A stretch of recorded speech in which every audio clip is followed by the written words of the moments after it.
আল্লাহ আমার রব, এই রবি আমার সব। দামে দামে তুন মনে তারি অনুভব। তোমার দুনিয়াতে আমি যেদিকে তাকাই, অথই নিয়ামতে ডুবে আছি সবাই। পাক পাখালির গানে শুনি তসবি কলো রব, তসবি কলো রব। আল্লাহ আমার রব, এই রবি আমার। আসসালামু আলাইকুম, আলহামদুলিল্লাহ, আসসালাতু ওয়াসসালামু আলা রাসূলিল্লাহ। প্রিয় দর্শক, আপনারা যারা দেশে আছেন প্রবাসে, সবাইকে জানাই অনেক অনেক প্রীতি ও শুভেচ্ছা। শুরু হলো এনটিভি আয়োজিত এবং লাভ হলো নিবেদিত অনুষ্ঠান আপনার জিজ্ঞাসা। আপনাদের সাথে আছি আমি জয়নুল আবেদিন আজাদ।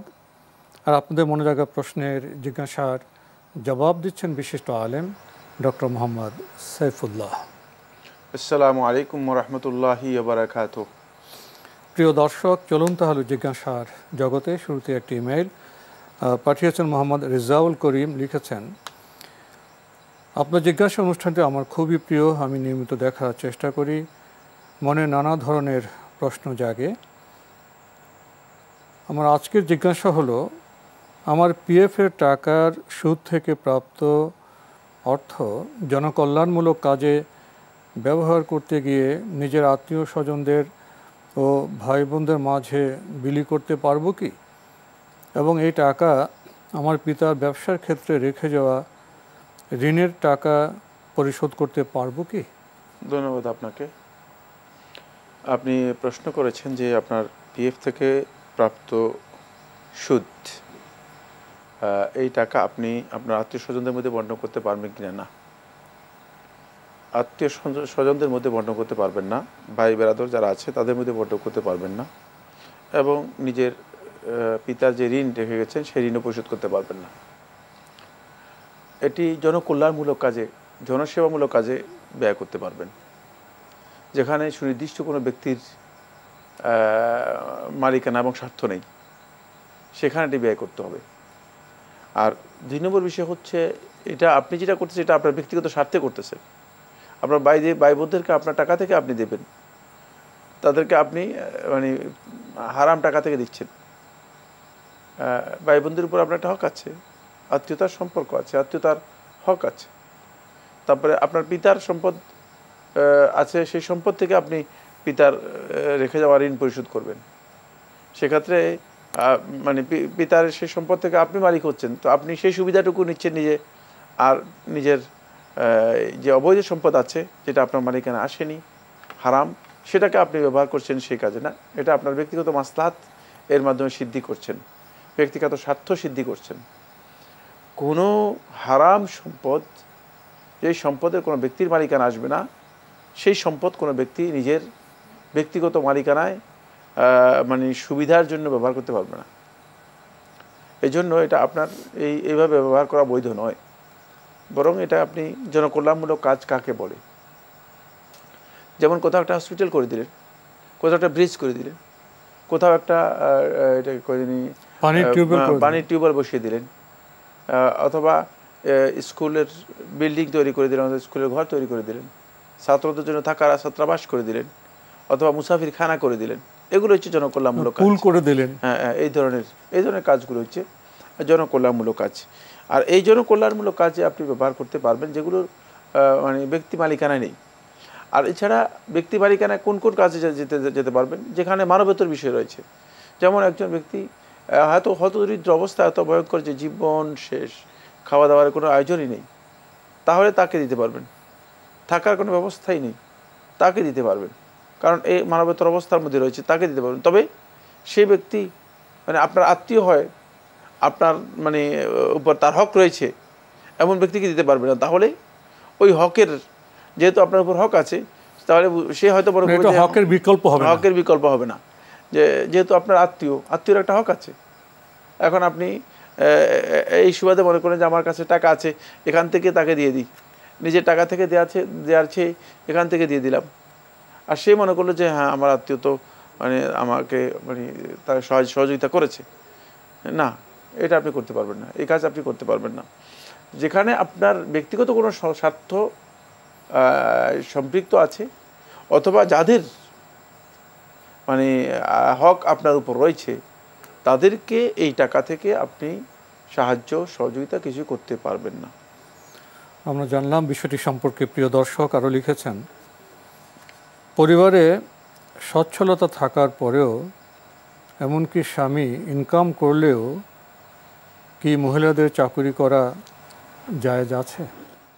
পরিবারের সামর্থ্য আছে, স্বামীও ইনকাম করে, এই অবস্থায় মহিলাদের চাকরি করা জায়েজ আছে কিনা? মহিলাদের চাকরি করা জায়েজ, সর্বাবস্থায় জায়েজ। কিন্তু এই অবস্থায় তিনি চাকরি করবেন কিনা সেটা প্রশ্ন করতে পারেন। মহিলাদের সর্বাবস্থায় চাকরি করা জায়েজ। চাকরি করা হারাম বলতে হলে দলিল দিতে হবে, যে সে দলিল আমাদের কাছে নেই। চাকরি মহিলারা করতে পারবে, তাদের জন্য চাকরি করা বৈধ, কিন্তু চাকরির জন্য শর্ত আছে, সেই শর্তগুলো পূরণ করে তাকে চাকরি করতে হবে। মহিলাদের চাকরি উইদাউট কন্ডিশনাল নয়, উইদাউট কন্ডিশনস নয়, মানে এটা কন্ডিশনাল একটা বিষয়, শর্তযুক্ত একটি বিষয়। এখানে শর্ত আছে, সেই শর্ত পূরণ করলে চাকরি করতে পারবেন, কোনো অসুবিধা নেই। কোনো একজন নারী চাকরি করা তার জন্য জায়েজ। কিন্তু যদি তার অবস্থা এমন হয়, তাহলে তিনি উত্তম হচ্ছে চাকরি করবেন না, উত্তম হচ্ছে চাকরি করবেন না। কারণ চাকরি করলে যে জিনিসটুকু হয় সেটা হচ্ছে পরিবারের যে একটা গুরুদায়িত্ব তার উপর রয়েছে, সে গুরুদায়িত্বের উপর বড় ধরনের হেম্পার হয়, বড় ধরনের আঘাত হয়, এবং সে গুরুদায়িত্ব যেভাবে পালন করার কথা সেভাবে পালন করতে সক্ষম হয় না, এছাড়াও সন্তানদের হক নষ্ট হয়, স্বামীর হক নষ্ট হয়, আরও অন্যান্য সংশ্লিষ্ট যারা আছে তাদের হক কম বেশি নষ্ট হয়, কোনো সন্দেহ নেই। এই কারণে তিনি চাকরি না করাটা তার জন্য উত্তম, যেহেতু তার মানে আর্থিক বিষয়ে তাকে আসলে ইসলাম দায়িত্ব দেয় নাই। উপরন্তু স্বামীরও চাকরি আছে, আর্থিক সচ্ছলতা আছে, তাহলে সেক্ষেত্রে তিনি চাকরি না করাটা তার জন্য উত্তম। আমরা জানলাম বিষয়টি সম্পর্কে। প্রিয় দর্শক, আমাদের হাতে আরও একটি ইমেইল পাঠিয়েছেন মুস্তাক আসমান ঘোড়াশাল থেকে। লিখেছেন, আমাদের দেশে মিলাদ মাহফিল, দোয়া, আলোচনা, বয়ানে শেখ সাদির রচিত বালাগালুল বিকামালিহি পড়া হয়ে থাকে। এতে কি নেকি হচ্ছে? আর আমি এর পুরোটার অর্থ জানতে চাই। না, এতে কোনো সওয়াব নেই, কোনো এতে গুনাহ রয়েছে। এক নম্বর হচ্ছে এটাকে দুরুদ মনে করা হয়, তাকে এটা দুরুদ নয়। অনেকে মনে করেন যে এটা দুরুদ অথবা কোরআন হাদিস দ্বারা সাব্যস্ত হয়েছে, এটি তেলাওয়াত করতে হবে। নাউজুবিল্লাহ, এটা কোরআন হাদিস দ্বারা প্রমাণিত হয়নি, বরং আপনিই উল্লেখ করেছেন যে এটা শেখ সাদি রচিত। তাহলে প্রশ্নই আসে না, শেখ সাদি যে যার কথা উল্লেখ করেছেন তিনি কত পরে আগমন করেছেন, অনেক পরের বিষয়, এটা ৫ম-৬ষ্ঠ শতাব্দীর পরের বিষয়। আসুন দ্বিতীয় নম্বর যে বিষয়টি সেটা হলো, এটাকে যারা তিলাওয়াত করে থাকেন তারা মনে করে থাকেন যে এই ধরনের গান গজলের মাধ্যমে নবীর ভালোবাসার প্রকাশ করবে। কিন্তু নবী সাল্লাল্লাহু আলাইহি ওয়াসাল্লাম গান গজলের মাধ্যমে সাহাবায়ে কেরামদেরকে নবী সাল্লাল্লাহু আলাইহি ওয়াসাল্লামের ভালোবাসা প্রকাশ করতে কোথাও বলেছেন? কোথাও এর প্রমাণ নেই। গান গজলের মাধ্যমে নবী সাল্লাল্লাহু আলাইহি ওয়াসাল্লামের ভালোবাসার বিষয়টি কোনো সুন্নাহ দ্বারা প্রমাণিত কোনো বিষয় নয়। সাহাবায়ে কেরাম এই কাজ করেন নাই, বরং নবী সাল্লাল্লাহু আলাইহি ওয়াসাল্লামের ভালোবাসা হচ্ছে নবী সাল্লাল্লাহু আলাইহি ওয়াসাল্লামের অনুসরণের মধ্যে, নবী সাল্লাল্লাহু আলাইহি ওয়াসাল্লামের সুন্নাহকে মেনে নেওয়ার মধ্যে। নবী সাল্লাল্লাহু আলাইহি ওয়াসাল্লামের সাহাবায়ে কেরাম যেভাবে নবী সাল্লাল্লাহু আলাইহি ওয়াসাল্লামের ভালোবাসা প্রদর্শন করেছেন, সেই প্রদর্শনীর মাধ্যমে, সেটা হচ্ছে নবী সাল্লাল্লাহু আলাইহি ওয়াসাল্লামের প্রত্যেকটি কথা এবং কাজকে নিজের জীবনে বাস্তবায়ন করার মাধ্যমে। সুতরাং এটাকে মানে এই কবিতা আবৃত্তির মাধ্যমে নবী সাল্লাল্লাহু আলাইহি ওয়াসাল্লামের ভালোবাসা হবে না। ৩ নম্বর যে বিষয়টি সেটা হলো, এই যে কবিতা বা কবিতার যে ছন্দ, এটাকে কে বলা হয় থাকে পংক্তি, মানে এই অংশটুকু মূলত এটি এর মধ্যে সীমা লঙ্ঘন রয়েছে। আল গুলু ইতরা, গুলু এবং ইতরা রয়েছে। নবী সাল্লাল্লাহু আলাইহি ওয়াসাল্লাম যে গুলু এবং ইতরা নিষেধ করেছেন, অতিরঞ্জন এবং অতি বাড়াবাড়ি, প্রশংসার ক্ষেত্রে অতিরঞ্জন অতি বাড়াবাড়ি এর মধ্যে রয়েছে। অথচ নবী সাল্লাল্লাহু আলাইহি ওয়াসাল্লাম আগে এটাকে হারাম করে দিয়েছেন। সুতরাং বোঝা গেল যে এটা তেলাওয়াত করলে তো মানে সওয়াব হওয়ার কোনো কারণ নেই, বরং হারাম হবে, গুনাহ হবে।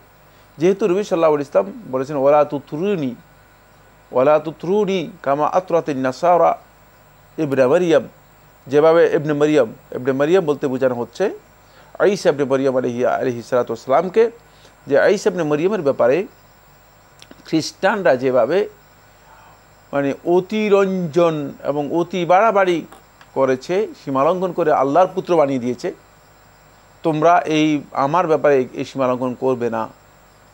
ইন্নামা আনা আবদুন, আমি হচ্ছি বান্দা, আর আমার ব্যাপারে যখন বলবে ফাকুলু, তোমরা বলবে আবদুল্লাহি ওয়া রাসূলু, আল্লাহর বান্দা এবং রাসূল। একেবারে ক্লিয়ার কথা। কারণ নবী সাল্লাল্লাহু আলাইহি ওয়াসাল্লাম এত স্পষ্ট বক্তব্য থাকার পরে নবী সাল্লাল্লাহু আলাইহি ওয়াসাল্লামের ভালোবাসা তিনি সীমালঙ্ঘন করবেন কিসের ভিত্তিতে? এখানে অনেক বড় সীমালঙ্ঘন রয়েছে। এরপরে আপনি যে বক্তব্যটি উল্লেখ করেছেন সেটি হচ্ছে আপনি এর অর্থ জানতে চান, বালাগাল উলা বিকামালিহি, তিনি তার পরিপূর্ণতা দিয়ে সর্বোচ্চ শীর্ষে পৌঁছেছেন। এটা বলতেছেন রাসূল সম্পর্কে। রাসূল নিজের মানে পরিপূর্ণতা দিয়ে সর্বোচ্চ শীর্ষে পৌঁছেছেন।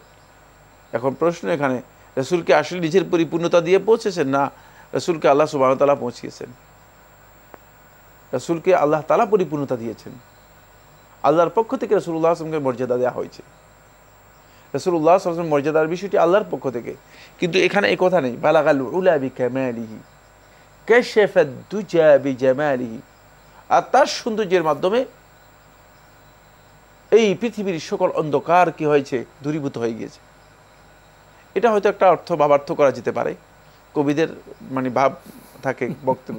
সেটা হচ্ছে এই নবী সাল্লাল্লাহু আলাইহি ওয়াসাল্লাম মানে ইসলামের যে আলো নিয়ে এসেছেন, কোরআন যে আলো নিয়ে এসেছেন, সে আলো দিয়ে গোটা পৃথিবীকে আলোকিত করেছেন। তো এটাকে কেউ অর্থ করতে পারবে, বালাগাল উলা বিকামালি কাশাফাদ দুজা বিজামালি হাসুনাত জামিউ খিসালিহি। এই বক্তব্য শুদ্ধ, 100% শুদ্ধ।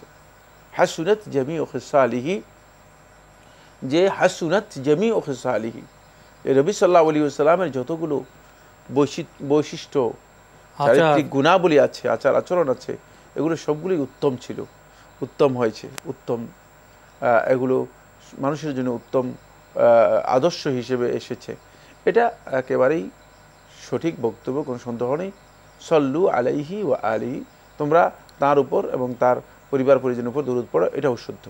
কিন্তু প্রথম যে বক্তব্যটি রয়েছে সে বক্তব্যটি নিয়ে এক রিমার্ক রয়েছে আলেমদের মধ্যে, যেহেতু আল কামালু লিল্লাহি সুবহানাহু ওয়া তাআলা, কামালটা আল্লাহ তাআলার জন্য। তবে মানে এই যে বক্তব্যের টেক্সটটা, এই টেক্সটের মানে কবিদের কাব্যিক ভাষার কারণে ভিন্ন অর্থ করার কি রয়েছে, ভিন্ন অর্থ করার এটাকে সুযোগ আছে, ভিন্ন অর্থ করার সুযোগ আছে। যেহেতু কবিতার মধ্যে মানে শাব্দিক অর্থ ছাড়াও অন্য অর্থ গ্রহণ করা হয়, অন্য ধরনের অর্থ গ্রহণ করা যেতে পারে। কিন্তু তারপরেও আমরা কেন এই রাসূলের ক্ষেত্রে এই কথা বলতে যাব? আমাদের হাতে একটি ইমেল পাঠিয়েছেন রেজাউর রহমান, লিখেছেন, আপনি ইংরেজি হরফে বাংলায় ইমেলটি পাঠিয়েছেন, পড়ার চেষ্টা করছি। লিখেছেন, আমি অনেক সময় ফজরের ওয়াক্ত শেষ হওয়ার 5 মিনিট আগে ঘুম থেকে উঠি, ওযু করে রেডি হতে সূরজ উঠে যায়, এমন অবস্থায় সূর্য ওঠার 15 মিনিট পরে নামাজ পড়ার বিধান, তখন কি শুধু ফরজ নামাজ পড়ব, নাকি চাইলে ফজরের সুন্নত আদায় করতে পারবো? ফজরের নামাজ পড়ার পুরো নেকি পাবো কি না, যেহেতু আমি সূর্য উদয়ের আগে ঘুম থেকে উঠেছিলাম, সেটা জানাবেন। প্রথম প্রশ্ন হচ্ছে, সূর্য উদিত হওয়ার পর 15 মিনিট পরে আপনি কি শুধুমাত্র ফরজ সালাত আদায় করবেন, না সুন্নত সহ? সুন্নত ফরজ দুইটাই আদায় করবেন। ফজরের সুন্নত এবং ফরজ দুইটা একসাথে আদায় করাই হচ্ছে বিধান। আর নবী সাল্লাল্লাহু আলাইহি ওয়াসাল্লাম সুন্নতের ব্যাপারে গুরুত্ব আরোপ করেছেন অনেক বেশি। এই সুন্নতের মর্যাদা হাদিসের মধ্যে এসেছে, যে রাকাতুল ফাজরি খায়রুম মিনাদ দুনিয়া ওয়া মা ফিহা, ফজরের এই 2 রাকাত সালাত দুনিয়া এবং দুনিয়াতে যত সম্পদ রয়েছে, যত মূল্যবান বস্তু রয়েছে, সব কিছুর চেয়ে অনেক বেশি মূল্যবান, অনেক বেশি উত্তম। সুতরাং যেহেতু এত মূল্য, এত মর্যাদা ফজরের 2 রাকাত সুন্নতের ব্যাপারে বলা হয়েছে, ফজরের 2 রাকাত সুন্নত সহ আদায় করবেন। এবং নবী সাল্লাল্লাহু আলাইহি ওয়াসাল্লামের আরেকটি সহিহ হাদিস সাব্যস্ত হয়েছে, নবী সাল্লাল্লাহু আলাইহি ওয়াসাল্লাম কোনো এক কারণে নবী সাল্লাল্লাহু আলাইহি ওয়াসাল্লাম সঙ্গত কারণে, সেটা হচ্ছে উম্মাহকে শিক্ষা দিতে হবে, এই জন্যই মানে নবী সাল্লাল্লাহু আলাইহি ওয়াসাল্লাম জাগ্রত হয়েছেন সূর্য উদিত হওয়ার পর। তখন নবী সাল্লাল্লাহু আলাইহি ওয়াসাল্লাম সুন্নত সহ ফরজ আদায় করেছেন, সাহাবায়ে কেরাম বর্ণনা করেছেন। এখান থেকে বোঝা যায় যে সুন্নত এবং ফরজ দুটোই আদায় করবে। খুবই গুরুত্বপূর্ণ বিষয়ে অবগত হলাম। প্রিয় দর্শক, আমাদের হাতে আরেকটি ইমেল, দীর্ঘ ইমেল, অনেক প্রশ্ন পাঠিয়েছেন। মোহাম্মদ রাশেদুল ফারুক, ধাপেরহাট, পীরগঞ্জ, রংপুর থেকে লিখেছেন, এর আগে কিছু প্রশ্নের উত্তর পেয়ে উপকৃত হয়েছি। জাযাকাল্লাহু খায়র। মহান আল্লাহ তাআলা আপনাদের সুস্থ রাখুন। আপনার দোয়ার জন্য ধন্যবাদ। আমরাও আপনার সুস্থতা কামনা করছি। আপনি আজকেও কিছু বিষয়ে জানতে লিখেছেন। কতিপয় দলের লোক জোর দিয়ে বলেন যে ইসলামী দল হিসেবে তাদের দলটি সবচেয়ে খাঁটি, তাদের দলে যোগ দিতে হবে, বলেন সংগঠন করা ফরজ। এ ব্যাপারে হাদিসের রেফারেন্সও দিয়ে থাকেন। তাই দলের সদস্য হবার প্রস্তাব দেন।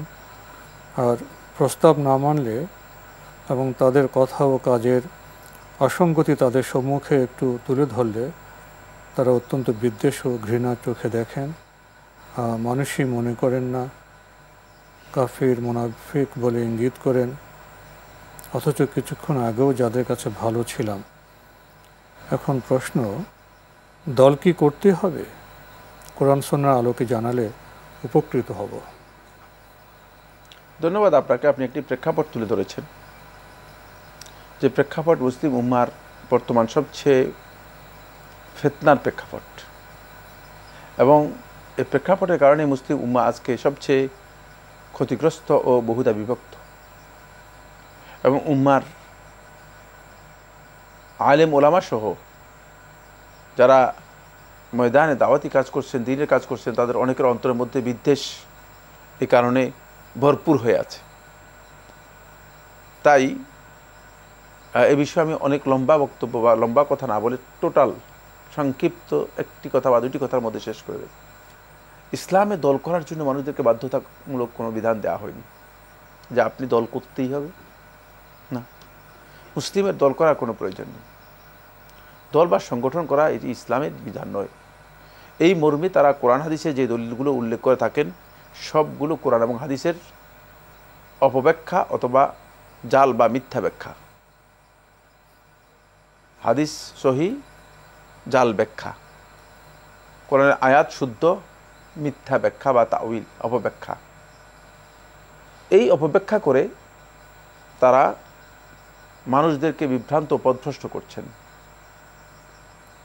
কোরআনে কারীমের আয়াতের কোথাও দল করার ব্যাপারে উৎসাহ দেওয়ার জন্য, দল যে উৎসাহের একটা কাজ, এটা উল্লেখ করা হয়নি।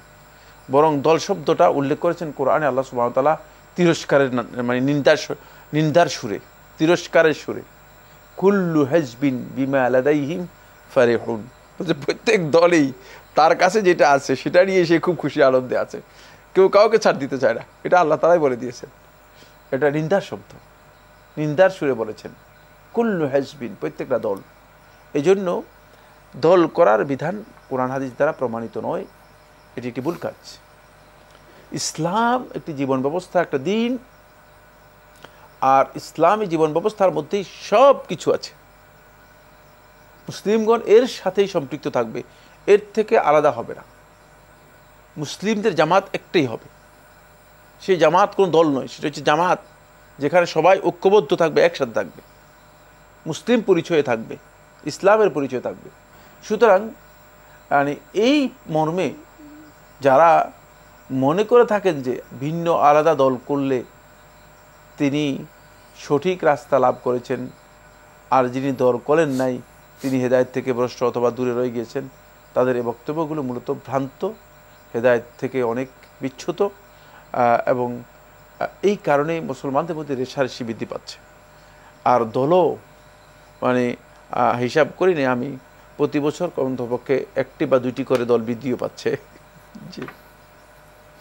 তো আপনি যেভাবে বললেন এভাবে বুঝতে গেলে একটি বিষয়ে একটু আমাদের সাধারণ মানুষের কাছে প্রশ্ন জায়গায়, সেটি হলো ইসলামে তো জামাতবদ্ধ জীবনযাপনের কথা বলা হয়েছে, এর রূপটা কি হবে? জামাতবদ্ধ রূপ হচ্ছে ইসলামের সাথে, বললাম তো, এটা তো শেষ কথা বলেছি, ইসলামের সাথে মুসলিমরা আলাদা হবে না, আলাদা কোনো দল করবে না, ইসলামের সাথে সবাই জামাত একসাথে থাকবে। এখানে নেতৃত্ব কিভাবে হবে, পরিচালনার পদ্ধতি কেমন হবে? পরিচালনা পদ্ধতি এখানের জন্য আলাদা কোনো মানে নেতা থাকবে না, আলাদা কিছুই থাকবে না। নেতা তো একজনই, আমাদের মুহাম্মদ সাল্লাল্লাহু আলাইহি ওয়াসাল্লাম। আমাদের গাইডলাইন্স তো দুইটাই, কোরআন এবং সুন্নাহ ওয়াহী। এর বাইরে আর কিছুই এখানে থাকবে না। ইসলামী রাষ্ট্র যদি হয়, ইসলামী রাষ্ট্র এটাকে পরিপূর্ণরূপে নিয়ন্ত্রণ করবে। তাহলে রাষ্ট্র হতে হলে তো জনসমর্থন লাগবে, তাহলে জনগণের সামনে তো দিনে দাওয়াত প্রচার করতে হবে, দাওয়াতি কাজ সবাই করবে, তাদের পরিগঠন করতে হবে, দাওয়াতি কাজ সবাই করবে, দাওয়াতি কাজের ক্ষেত্রে কোনো পার্থক্য থাকবে না।